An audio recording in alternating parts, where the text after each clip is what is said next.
E aí, pessoal, tudo bem com vocês? Hoje nós vamos estudar sobre clima, sobre massas de ar e tipos de chuva, ok? Na tela a gente vê aí, ó, a principal diferença entre clima e tempo, temas muito debatidos, né? Clima é a sucessão habitual dos tipos de tempo. E o tempo são as condições atmosféricas de um lugar em determinado momento.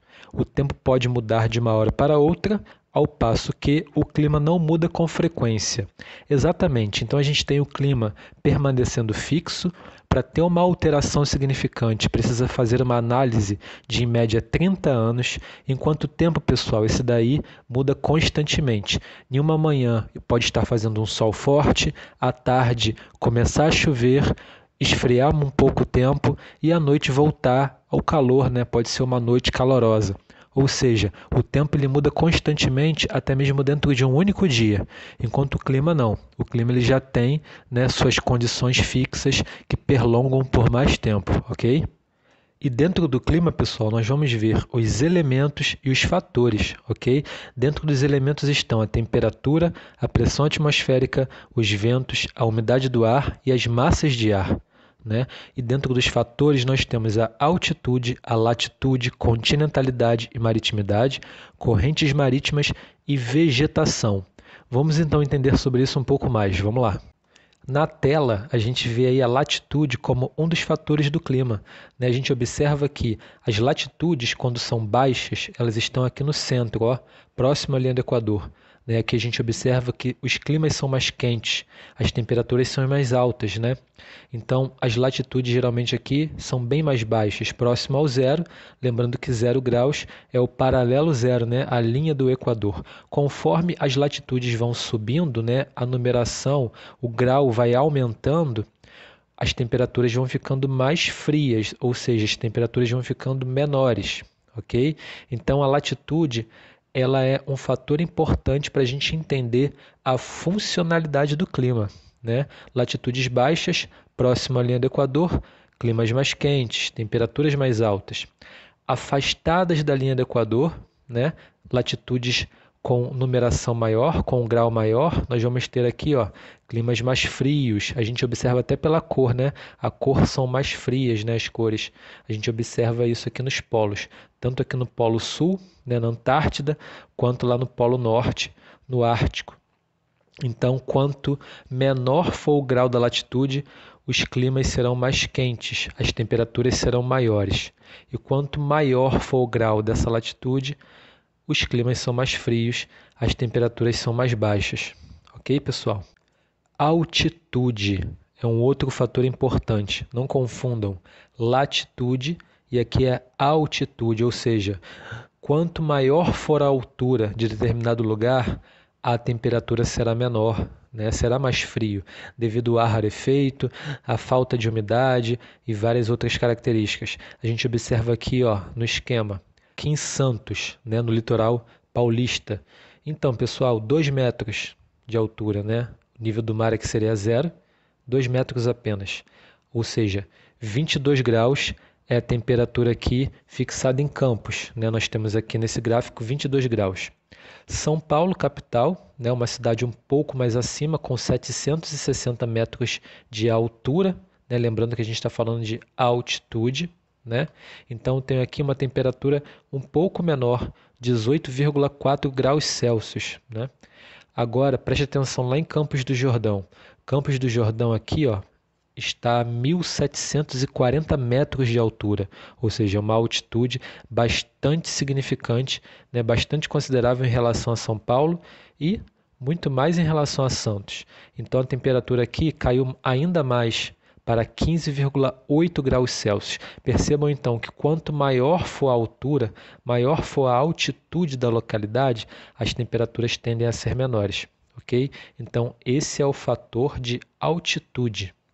Continentalidade e maritimidade. Lembrando que a água é um regulador térmico, né? Localidades que estão próximos às áreas de litoral, né? Áreas muito úmidas, essa temperatura ficará regulada, né? Ficará equilibrada. Preste atenção aqui, ó, nesse sinal azul aqui, nesse ponto de localização azul. Eu tenho aqui a cidade de Niterói, né? Niterói ali na região metropolitana do Rio de Janeiro, né? Nós temos aqui então, ó, amplitude de 2 graus Celsius apenas, né? Varia de 2 graus Celsius para mais ou para menos, eu tenho essa amplitude.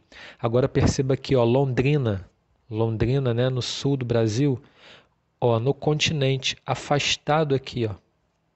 E por estar aqui numa área continental, né, localizada mais distante do litoral, eu vou ter uma amplitude térmica maior, né, porque está afastado da água, né, do mar, está afastado do regulador térmico que é a água. Então a amplitude térmica será maior, aqui, ó, de 8 graus Celsius. Né? Então vocês podem perceber o quão importante, né, a água é nesse fator de regulador do clima, ok? Então, Niterói, eu vou ter maritimidade, né? Próximo às águas, próximo ao mar, eu tenho uma baixa amplitude térmica de apenas 2 graus e na continentalidade, né, afastado do mar, eu tenho uma amplitude térmica maior, aqui no caso de 8 graus Celsius. Ok, pessoal? Já as correntes marítimas também são reguladoras do clima, né? Elas ajudam ali a moldar o tipo climático, né? Junto aos outros fatores, a corrente marítima também é importantíssima. A gente observa aqui, ó, exemplo, a corrente do Brasil, ela é quente e úmida, ou seja, ela vai, né, fazer com que o clima aqui, principalmente na costa brasileira, seja um clima mais úmido, né, um clima mais quente. Isso é importante para a gente entender, né? A mudança de clima pelo mundo todo. Já aqui, ó, a corrente do Labrador, aqui em cima, né? Ela já é fria e seca, ou seja, ela vai modificar os climas ali, mas de uma forma diferente. Os climas serão mais secos, né? Menos chuvosos, menos úmidos. Então as correntes marítimas vão mudar bastante ali, né, a face do clima, as características desse clima. Então a corrente marítima é um importante fator climático também. Pressão atmosférica, pessoal, é a força que o ar exerce na superfície da Terra e é medida pelo barômetro.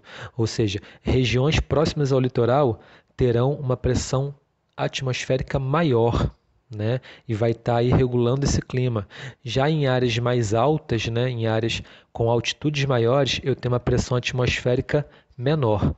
Né? Então, a pressão atmosférica é um outro importante fator climático devido aí ter essa alteração também no tipo climático, ok? Percebam aqui, ó, na altitude, quanto mais próxima do nível do mar, mais gases, portanto, maior pressão. Como eu falei, áreas próximas ao litoral são áreas de maior pressão atmosférica. E a temperatura, o ar quente dilata e fica mais leve, logo, quanto mais quente a pressão, é menor. A gente observa aqui, ó, que em regiões polares, né, mais frias, existe uma alta pressão atmosférica. Em regiões equatoriais, próximas à linha do Equador, né, próximos à linha do Equador, eu tenho baixa pressão, ou seja, climas mais quentes, climas com temperaturas mais elevadas. Então aqui a gente entende um pouco como funciona a pressão atmosférica, ok? Agora, pessoal, nós vamos falar um pouco sobre os tipos de chuva, né, que são precipitações.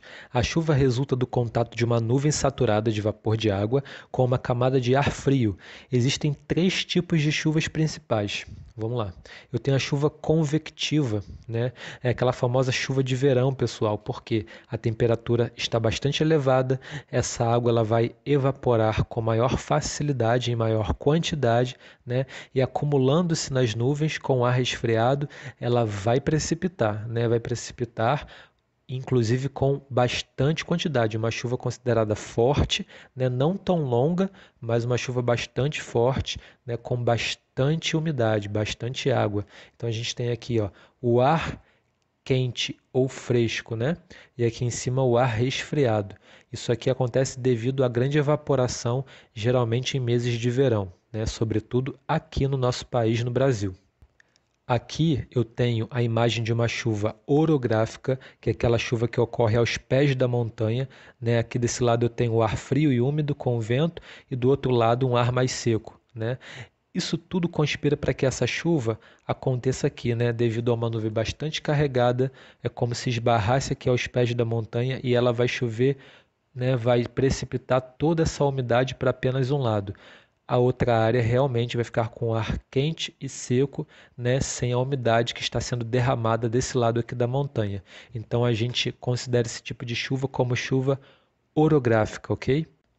E tenho aqui as chuvas frontais, né, ou frontal, ou seja, chuvas que acontecem com o choque de duas massas de ar diferentes, né, que seria uma frente fria e uma frente quente, né? Essas massas se chocam, né, massas que são contrastantes, uma quente e uma fria. Isso faz com que elas, né, façam que ocorra um fenômeno que acaba fazendo em precipitação, né, a chuva ocorrendo devido ao encontro dessas duas massas de ar em contraste, uma frente fria e uma frente quente, né? Então, essa é considerada uma chuva frontal.